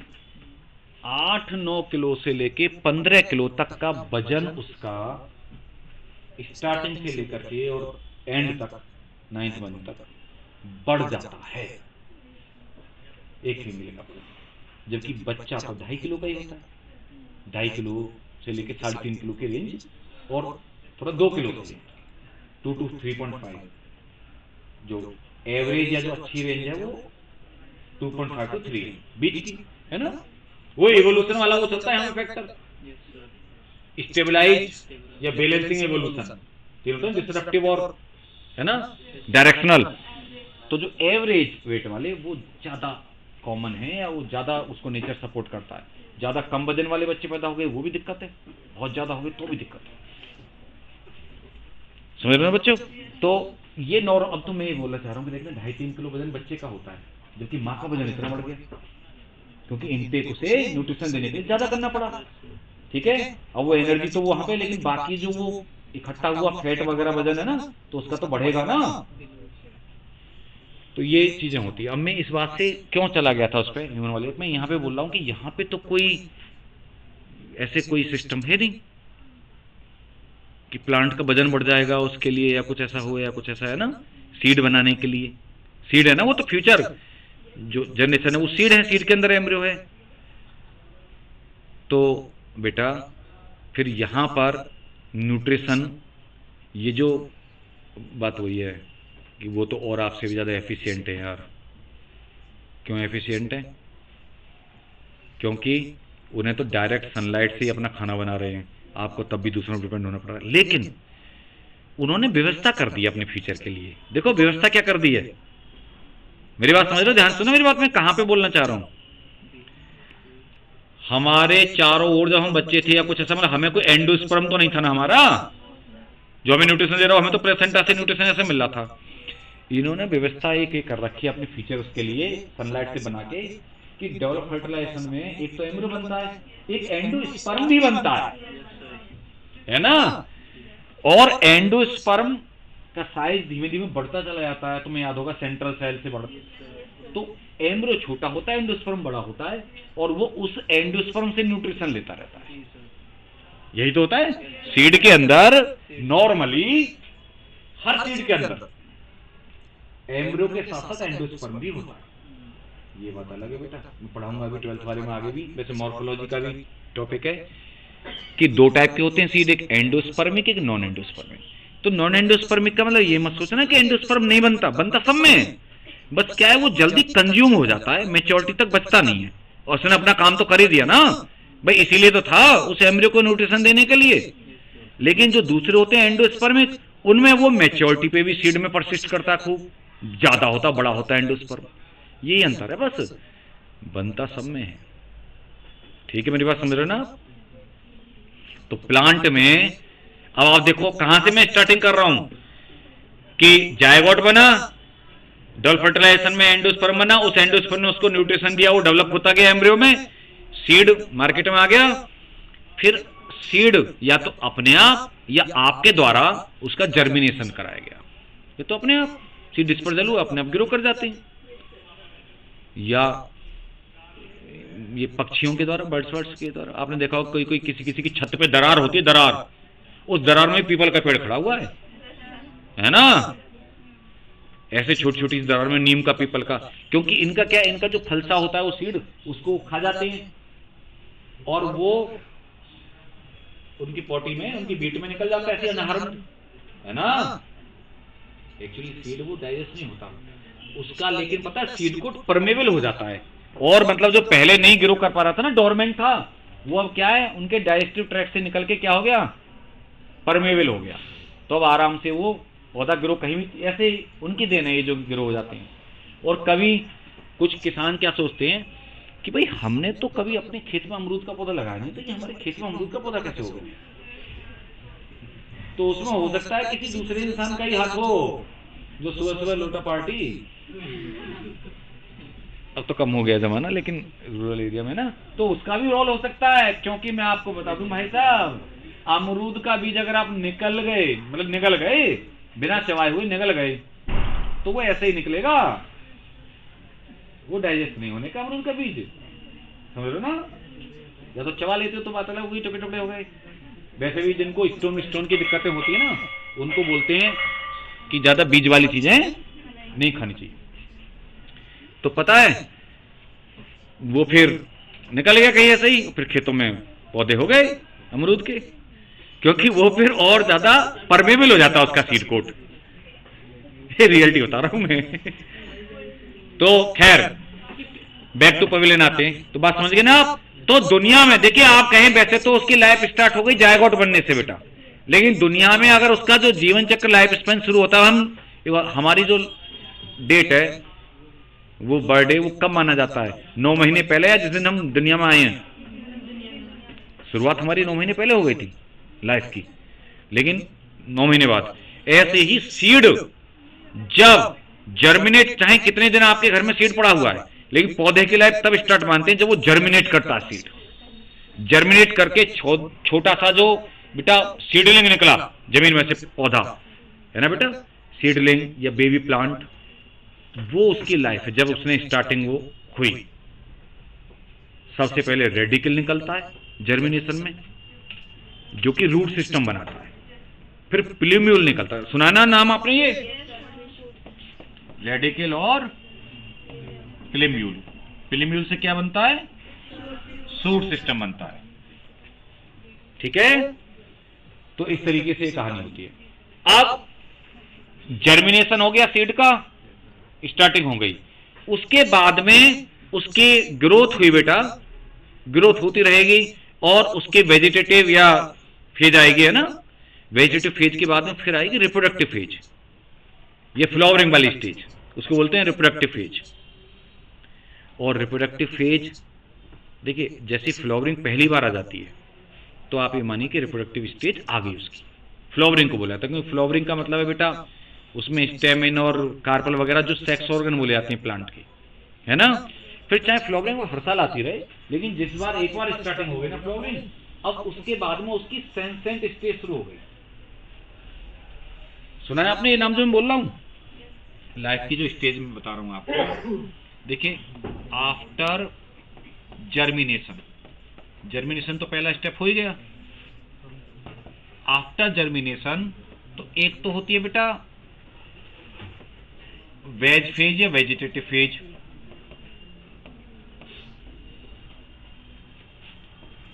एक होती है रिप्रोडक्टिव फेज,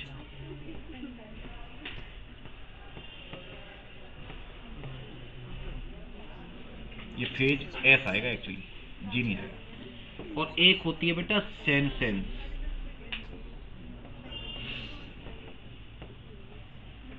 सेनेसेंस से ही सेनेसेंट बना है। सेनेसेंस, सेनेसेंस का मतलब होता है ओल्ड एज।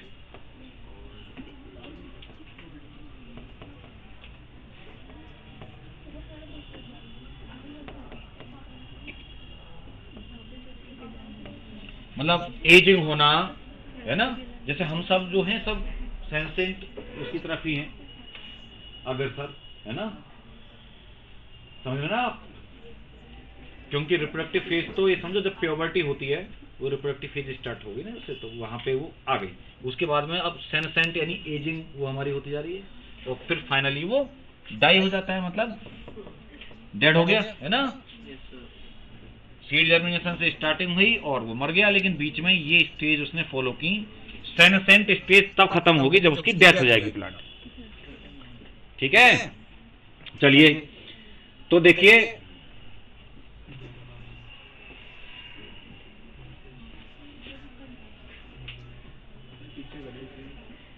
कुछ रह गया बेटा?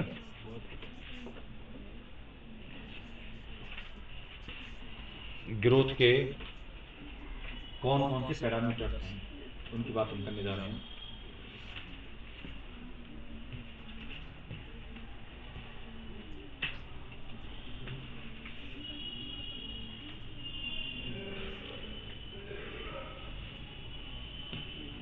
या हम बोले एनसीईआरटी के अकॉर्डिंग टॉपिक पे मैं बात कर रहा हूँ, ग्रोथ इज मेजरेबल। एक जगह लिखा होगा देखो, ग्रोथ इज मेजरेबल लिखा है ना, वहां से बात करने जा रहे हैं हम। जो हमारा इंट्रोडक्शन की बातें थी सारी, हमने सब बातें। और कहीं अगर किसी को कोई डाउट हो ना किसी लाइन में तो वो पूछ लेना बेटा,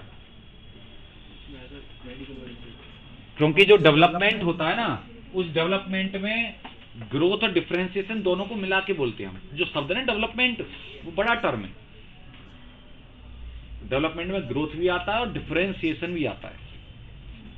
जैसे हमारे एम्ब्रियो का डेवलपमेंट हुआ तो पहले बेटा ग्रोथ हुई ना, और फिर उसके बाद में क्या डिफरेंशिएशन। डिफरेंशिएशन का मतलब कि अलग बॉडी के पार्ट्स बनना, ये सवाल।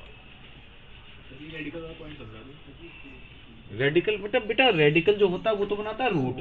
मतलब ये एम्ब्रियो में दो मेन पार्ट होते हैं, ये बताया। जैसे कोई भी सीड होता है ना बेटा, सीड या एम्ब्रियो, उसमें दो मेन पार्ट होते हैं, एक रेडिकल और एक प्लीम्यूल। रेडिकल से तो बनता है बेटा रूट सिस्टम,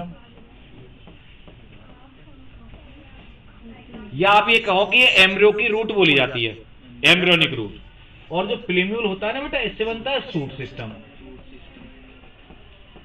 और सूट का मतलब यहां पे होता है कि जो एरियल पार्ट है, ग्राउंड के ऊपर वाला पार्ट, चाहे स्टेम है, ब्रांचेज है, लीव्स हैं, ये सब सूट हो रहा है। हाँ, प्रांकुर, प्रांकुर प्लीम्यूल हो गया, मूलांकुर हो गया। बिल्कुल सही याद दिला दिया तूने मुझे।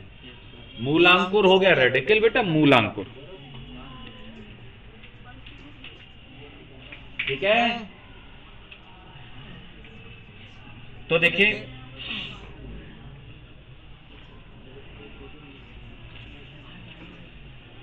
एनसीईआरटी वाली वो हेडिंग से डालो, ग्रोथ इज मेजरेबल।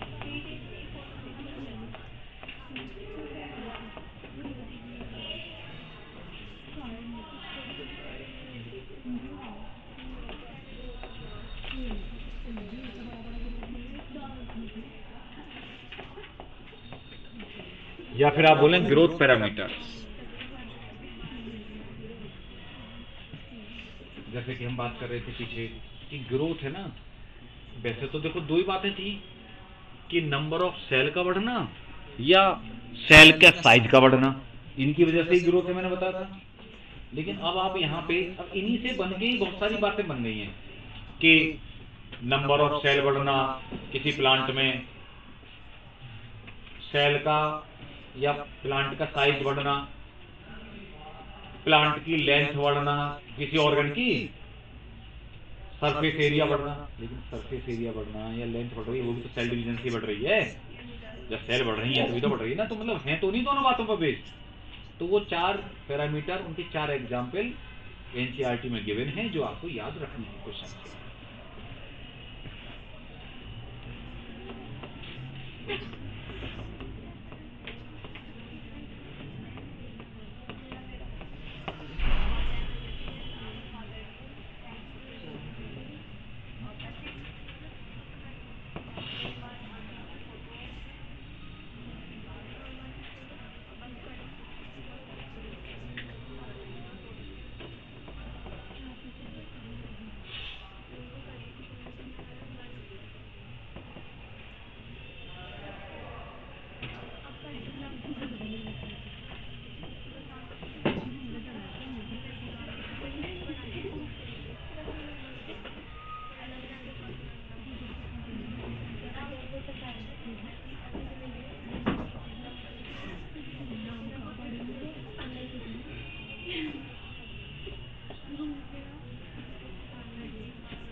देखिए एनसीईआरटी का ही बेटा वैल्यू है, तो याद रखनी है इसलिए अच्छे से कि मेज, मेज मक्का होता है बेटा, मक्का,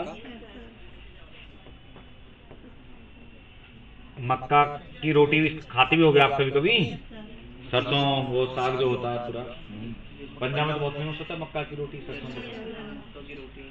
और साग ही मतलब चाहे वैसे सरसों का हो या मिक्स हो, क्योंकि भाई मैं बताऊं वो कह भी सकते हैं सरसों का साग, लेकिन केवल सरसों का तो साग नहीं खाया जाता है ना। हाँ, साग तो मिक्स करके कई सारी चीजें, ये चना, सरसों, पालक, मेथी, बथुआ मिला लो, बेस्ट बनता है। फिर उसके साथ मक्के की रोटी अच्छी लगती है, लेकिन फिर घी भी होना चाहिए काफी सारा, मक्खन या घी उसमें साग में। तो पता है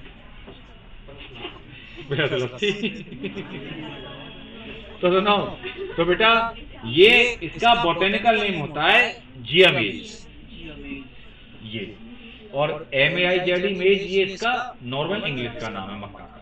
इसके रूट एपिकल मेरिस्टेम में, यानी कि रूट अपेक्स जो हम बात कर रहे थे ना बेटा कि अपेक्स जो होता है एपिकल मेरिस्टेम उसकी वजह से ग्रोथ होती है, तो रूट एपिकल मेरिस्टेम, ए लड़कियों देखो एमपी बातें करने में लगी, रूट एपिकल मेरिस्टेम में हर घंटे बेटा 17,500 सेल नई बढ़ जाती हैं। इसका मतलब इंक्रीज, मतलब ये साइन का मतलब है इंक्रीज होना, बढ़ जाना, ठीक है शॉर्ट में। तो 17,500 सेल नई बढ़ जाती हैं, ऐड हो जाती हैं। ये है नंबर ऑफ सेल बढ़ने का एग्जाम्पल। ये पैरामीटर का नाम है increase in number of cell. दूसरा पैरामीटर है increase in size of the cell.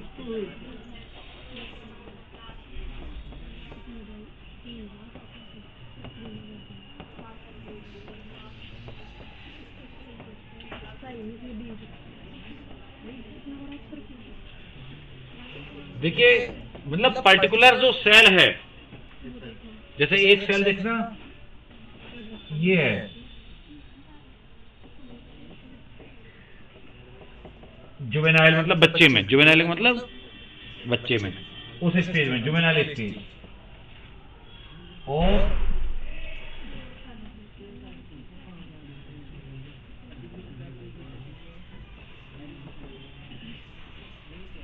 ये एडल्ट स्टेज है, ये मैच्योर स्टेज, समझ गया। हालांकि मैं आपको बता दूं जो मैं एग्जांपल यहां दे रहा हूं उसमें ये भी साइज कंपेयर नहीं किए जा सकते, क्योंकि इतना ज्यादा बड़ा बनाना पड़ेगा कि देखो एक तरफ तो ये बना दिया मैंने, एक तरफ ये पूरा रूम का साइज कंपेयर, या फिर ये कह दो अगर ये बना दिया तो ये इतना सा बनाना चाहिए था कि बस एक डॉट, यानी एक डॉट ये और ये इतना साइज है ना। क्योंकि पता है इन वाटरमेलन, वाटरमेलन बोले तो तरबूज, ठीक लिखा है ना मैंने। इसमें जो सेल साइज है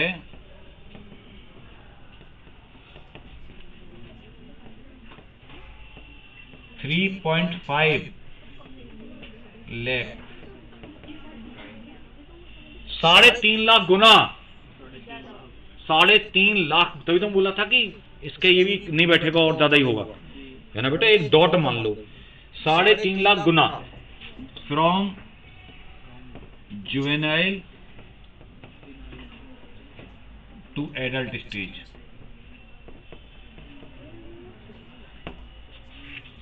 ठीक है, ये सुना कि वाटरमेलन बहुत बड़ा हो गया, मतलब कहने का मतलब है कि जो शुरुआत में उसकी सेल थी ना, उसका सेल का साइज था जो स्टार्टिंग में उस स्टेज से लेकर के, और जब आप है ना उससे फल ले रहे हो बड़े स्टेज में, वहां पे उसके सेल का साइज 3.5 लाख गुना हो गया। तो ये आपको क्वेश्चन डायरेक्ट आने वाले पॉइंट है। जैसे वो तो चीजें अप्लाइड थी ऐसे चल रही थी समझने वाली, यहाँ पे डायरेक्ट आने वाले पॉइंट है जो आपको याद रखना है। क्योंकि 3.5 लाख की जगह तुमने जल्दबाजी में देख लिया, बस सारा सेंटेंस सही है और एक जीरो कम करके लिख दिया 35,000, है ना, जीरो में 35,000 टाइम्स, हो गया खेल, मतलब क्वेश्चन गलत हो गया। उस एक स्टेटमेंट से ही क्वेश्चन आपका गलत हो गया। तो ये समझदारी रखनी है, क्योंकि 3.5 लाख गुना में 3, 5 और फिर 4 जीरो, ये भी तो लिख के आ सकता है ना, 3,50,000। तो ये ध्यान रखना है कैसे भी लिख के आए।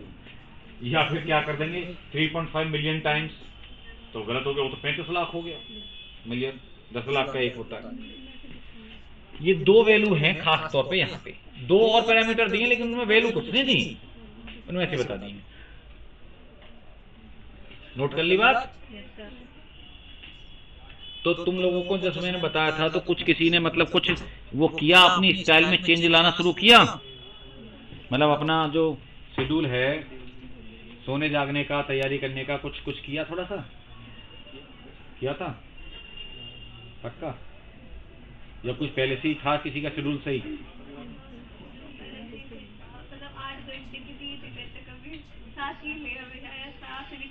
हाँ 6 लो बेटा, अब तो तुम तो है ना काफी किनारे रह गए और एक्सपीरियंस है इतना हो गया तुम्हें, तो पता रहना चाहिए 6 से ज्यादा मत लो।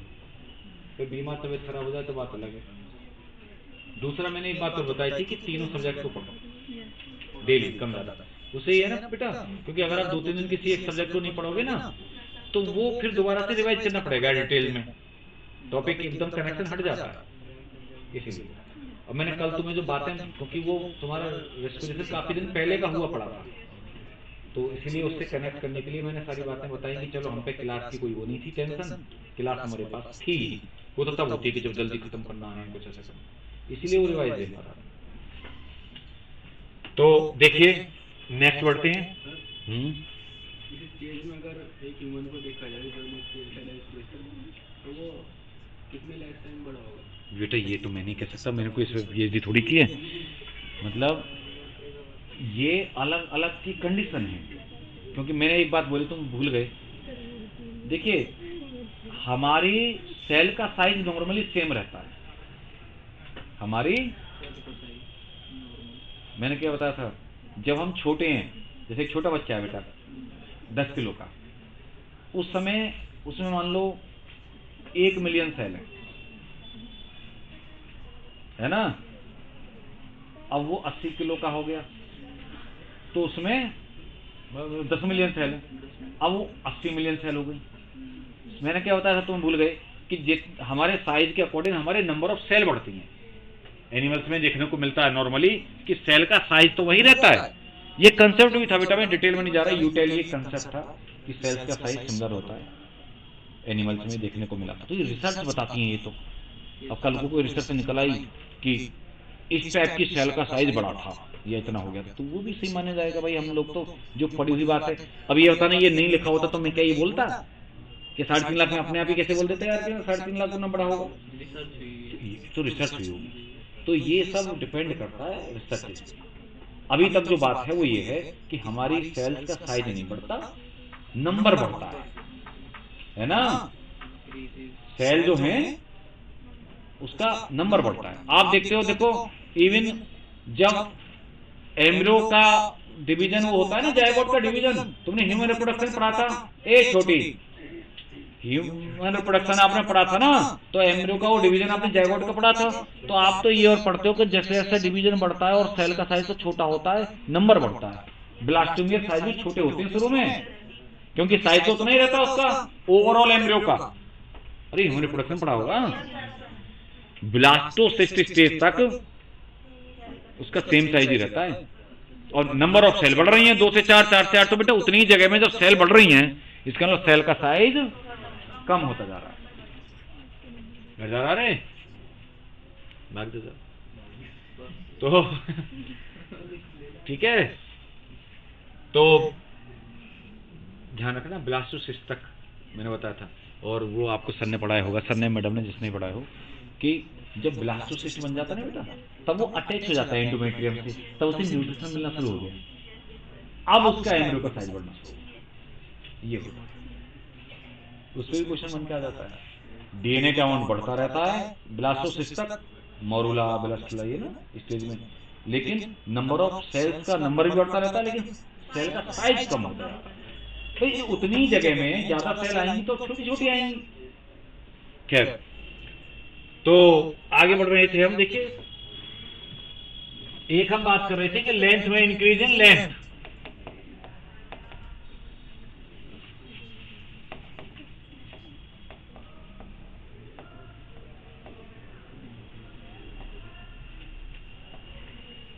लेंथ वाइज इंक्रीज हो जाती है बेटा, लेकिन आपको पता है, हमें बताया लेंथ वाइज इंक्रीज भी नंबर ऑफ सेल बढ़ने से तो होता होगा बेटा, सेल बढ़ती जा रही है, लेंथ बढ़ती जा रही है।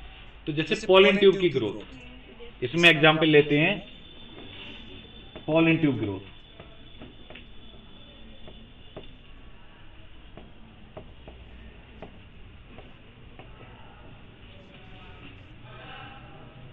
लेंथ वाइज,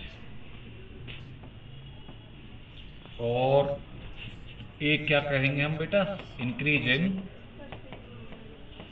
सरफेस या surface area,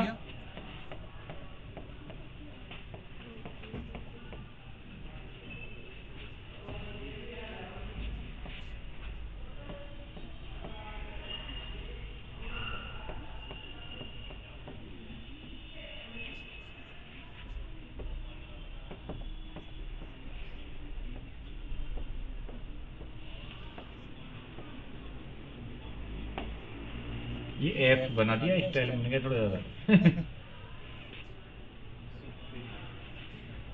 increase in surface area of leaf शुरू में जब लीव्स बनती है तो देखा छोटी सी लीफ होती है, फिर बाद में बड़ी होती चली जाती है, तो उसकी सरफेस बढ़ती है लीफ की। तो ये इसके ग्रोथ के पैरामीटर, या हम बोलते हैं ना किस किस अलग अलग पैरामीटर हैं, बायोमास बढ़ना, लेंथ बढ़ना, सरफेस बढ़ना, नंबर बढ़ना। ठीक है बेटा। अब बात आती है, लिख लो इसको, नोट कर लो, ये चारों बातें तो नोट कर लिया करो, क्योंकि तुम एनसीईआरटी में नहीं ढूंढोगे, मुझे पता है। बहुत से तो इतने हुए हैं लापरवाह कि एनसीईआरटी की लाइनों में ढूंढेंगे नहीं ना। और अब बेटा ग्रोथ के लिए कंडीशंस होती हैं, अलग अलग टाइप की, कौन कौन सी ग्रोथ के लिए कंडीशंस हैं। ग्रोथ की फेजेस होती हैं, है ना, अलग अलग। तो बातें करने जा रहे हैं हम लोग।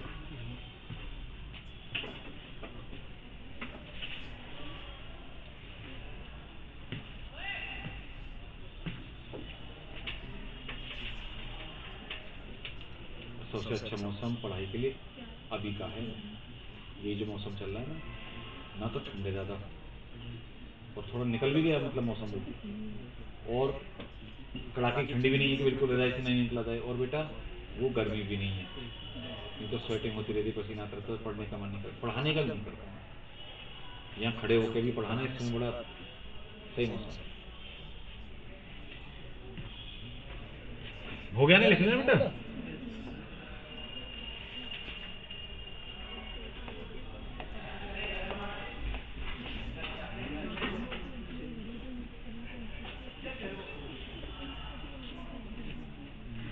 फेजेस मतलब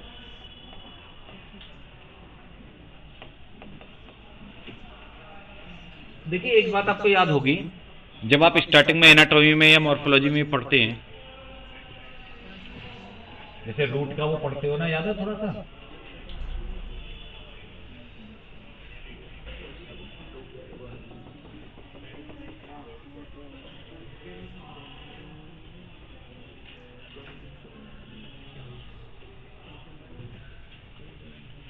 यहाँ पे थोड़ी थोड़ी एनाटॉमी से रिलेटेड भी बातें हैं।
बेटा सुनो, ये तो पढ़ा आपने कि भाई ये तो सॉइल का लेवल है, तो आप देखेंगे कि सबसे नीचे जो पार्ट होता है वो कौन सा होता है, रूट कैप। और ये रूट कैप जो होता है बेटा, रूट का जो टिप है उसको कवर करके रखता है, या हम बोले प्रोटेक्शन दे रहा है मेरिस्टेम रीजन को, क्योंकि जो पार्ट है लगातार ग्रोथ करने वाला या डिवाइड करके नई नई सेल बनाने वाला, वो मेरिस्टेम रीजन है। कौन सा रीजन है वो, मेरिस्टेम रीजन है। तो ये मैंने रीजन्स ऑफ रूट बताए हैं एक तरीके से। आप पता है ये तो डिवाइड करने वाला हो गया, ज्यादातर कवर है। इसके बाद में जो रीजन है वो आता है इलोंगेशन जोन या इलोंगेशन रीजन।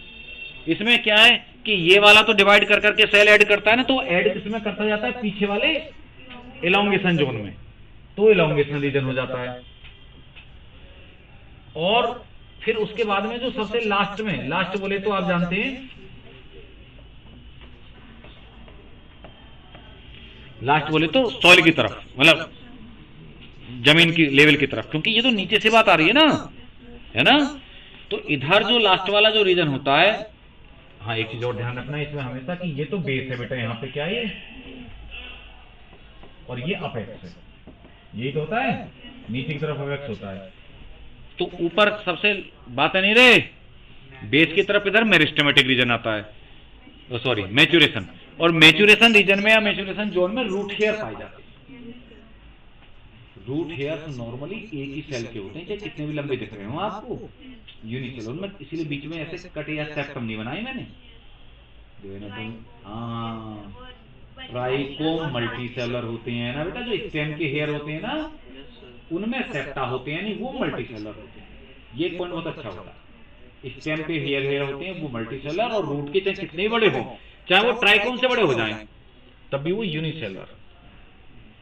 अगर ये बेटा मतलब ये है मेरा कि देखना, अगर मैं इसमें ऐसे ऐसे कट मार देता तो मल्टीसेलर हो जाता ना, ऐसा नहीं है, वो सीधा एक ही है। खैर तो मैं यहाँ ये बताना चाह रहा था, पहली बात तो जो रूट का जो अपेक्स है, बोले तो रूट का मेरिस्टेम, रूट एपिकल मेरिस्टेम सब टर्मिनल बोला जाता है या सब एपिकल बोला जाता है।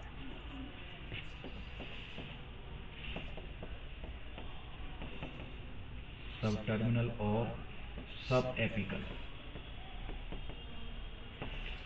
क्योंकि बेटा देखिए स्टेम के ऊपर तो कोई कैप नहीं होता, तो स्टेम का जो टिप या अपेक्स है वो तो टर्मिनल है। टर्मिनल का मतलब होता है बिल्कुल एंड पे होना। यहां पे रूट का मेरिस्टेम बिल्कुल एंड पे रूट कैप के नीचे है, रूट कैप के नीचे है ना बेटा, रूट कैप से कवर है, इसीलिए रूट कैप टर्मिनल हुआ। जबकि जो रूट का मेरिस्टेम भी ध्यान रखना है, इसके क्वेश्चन है ये कि रूट मेरिस्टेम इज सब टर्मिनल वाइल शूट मेरिस्टेम या स्टेम मेरिस्टेम इज टर्मिनल या एपिकल। एपिकल टर्मिनल एक ही बात है, सब एपिकल सब टर्मिनल एक ही बात है, ये ध्यान रखना है, नोट कर लेना इस बात को। अच्छा अब तुम कहोगे सर ये तो आपने प्लांट के उसके पार्ट बता रहे हो, अभी तो आपने हेडिंग तो फेजेस डाली थी, फेज, अरे भाई साहब इन्हीं से फेज के नाम आए हैं, इन्हीं से एक्चुअली फेजेस के नाम आए हैं। तो जो हम जो प्लांट के पार्ट की ग्रोथ की फेजेस की बात करते हैं ना बेटा, तो वो 3 फेजेस की बात करते हैं हम लोग, एक मेरिस्टेमेटिक फेज, हाँ बिल्कुल सर, एक इलोंगेशन फेज और एक मैच्योरेशन फेज।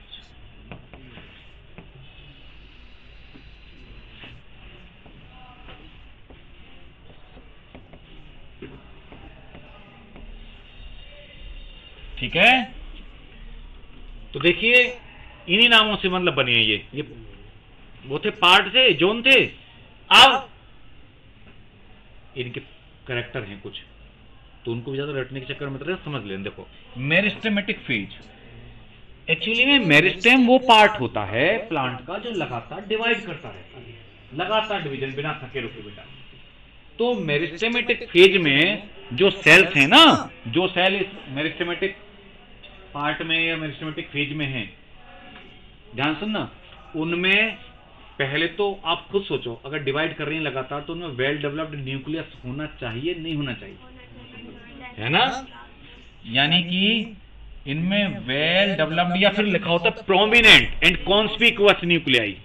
कॉन्स्पिकुअस का मतलब भी वेल डेवलप्ड ही है ना, proper clear. Well developed nuclei होना चाहिए, होने चाहिए, मतलब न्यूक्लियाई मतलब प्लूरल फॉर्म न्यूक्लियस का बहुवचन। दूसरा, क्योंकि बेटा डिवाइड कर रहे हैं लगातार, है ना, न्यूक्लियस को डिवाइड कर रहे हैं, तो उसको न्यूट्रिशन चाहिए, एनर्जी चाहिए, चाहिए नहीं चाहिए? तो इसीलिए वेल डेवलप्ड ग्रेनुलर साइटोप्लाज्म या प्रोटोप्लाज्म होना जरूरी है ना, प्रोटोप्लाज्म या साइटोप्लाज्म, जिससे कि उन्हें न्यूट्रिशन मिल सके। डेंस ग्रेनुलर साइटोप्लाज्म, ध्यान रखना, चाहे एनसीईआरटी में पॉइंट नाम ही लिखा हो, ध्यान रखना। हालांकि यहां मैंने जगह उस हिसाब से नहीं लिखी थी, लेकिन चलो अब मैं क्या करूं, इनको हटा के एक अकेला ही लिख दूं।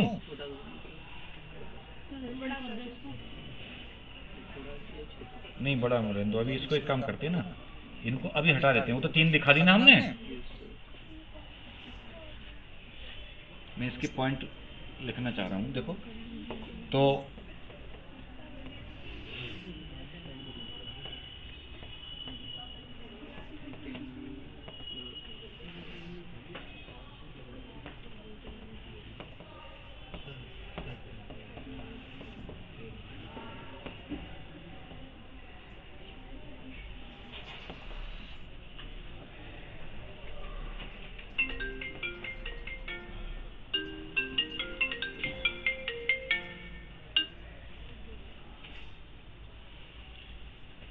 थिन सेलुलोजिक सेल वॉल्स, बेटा रे मेरिस्टेमेटिक रीजन में कभी भी सेल वॉल थिक नहीं होंगी, थिकनेस नहीं होगी, ध्यान रखना, वो अगले वाली स्टेज से शुरू होगी, थिन सेल वॉल सेलुलोज की बनी हुई। और बेटा प्रोटोप्लाज्मिक कनेक्शंस बहुत अच्छे होंगे। एक्चुअली सेल्स में आपस में अपनी अड़ोसी पड़ोसी सेल से लेन देन करने के लिए, है ना, क्योंकि चाहिए ना न्यूट्रिशन, तो अड़ोसी पड़ोसी सेल से तो उनमें आपस में कनेक्शन होंगे। जैसे यहाँ से एक दरवाजा है ना जाने के लिए बाहर, तो आना जाना होगा, तो उन कनेक्शंस को बोलते हैं प्रोटोप्लाज्मिक कनेक्शंस को प्लाज्मोडेस्माटा। जो प्लांट सेल्स में होते हैं, एनिमल सेल्स में नहीं होते बेटा, वो प्लाज्मोडेस्माटा।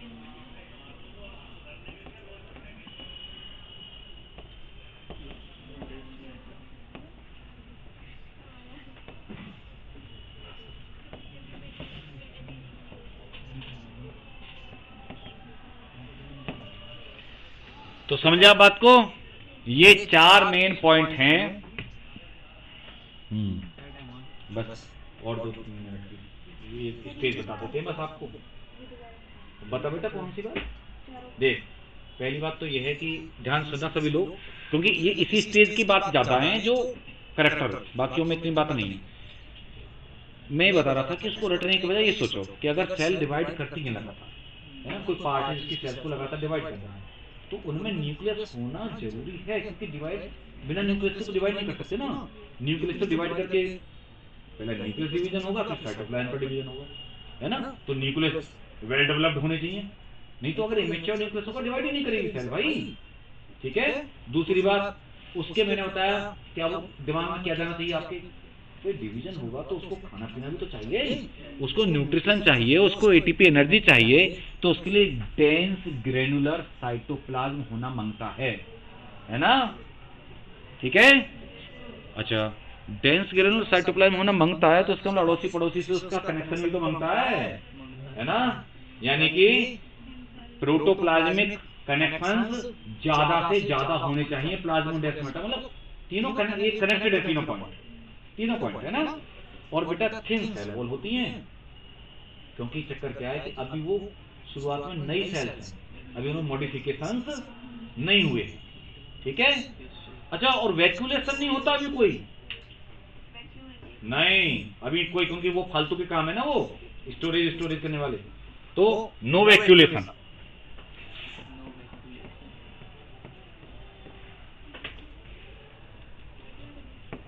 है तो बहुत छोटी छोटी सी, मतलब वो स्पेस है ना, वो आगे बढ़ जाएंगे।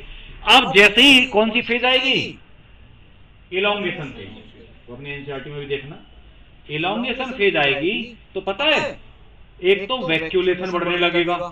क्या होने लगेगा? मतलब वैक्यूल बनना बड़ी बड़ी होने लगेंगी, वैक्यूलेशन इंक्रीज हो जाएगा। दूसरी बात, सेल एनलार्जमेंट होगा, नाम ही उसका एलॉन्गेशन फेज है यार, तो सेल एनलार्जमेंट होगा, ठीक है, साइज बढ़ेगा सेल का। और तीसरी बात कि उसका मॉडिफिकेशन होने लगेंगे, तो सेल वॉल थिकनेस डिपोजिशन होने लगेगा ना बेटा, तो सेल वॉल थिक होने लगेंगी। समझिए, आप देखो एनसीईआरटी पढ़ के तीनों पॉइंट मिलेंगे आपको, मतलब रिलेटेड, ठीक है। एनलार्जमेंट होना, वैक्यूलेशन होना और सेल थिक होना, डिपोजिशन। और जैसे ही आप और जाएंगे ना आगे, यानी मैच्योरेशन स्टेज की तरफ, तो फिर आप जानते हैं, फिर तो भाई जबरदस्त थिकनिंग वाली बात है, मॉडिफिकेशन अपने पीक लेवल पर पहुंच जाएंगे, सेल वॉल बहुत थिक हो जाएगी, और थिकनिंग से लिग्निन, है ना, जो Q10 वगैरह आगे पढ़ाऊंगा मैं, या एनाटॉमी बताए होंगे आपको, ये डिपोजिट होते हैं, लिग्निफिकेशन हो जाता है, ठीक है। तो ये सब जैसे जैसे मैच्योर होते जाएंगे, वो डिफरेंशिएशन की तरफ बढ़ते जाएंगे, और डिफरेंशिएट होके उन्हें एक पर्टिकुलर काम करना होगा कि या तो ये स्ट्रक्चर बनानी है, या तो ये, क्योंकि ये तो मैंने केवल रूट बताई है ना, प्लांट में तो आप जानते हैं अलग अलग पार्ट बनेंगे फिर उससे नेचर होने के बाद, ये कहानी। ठीक है, चलें तो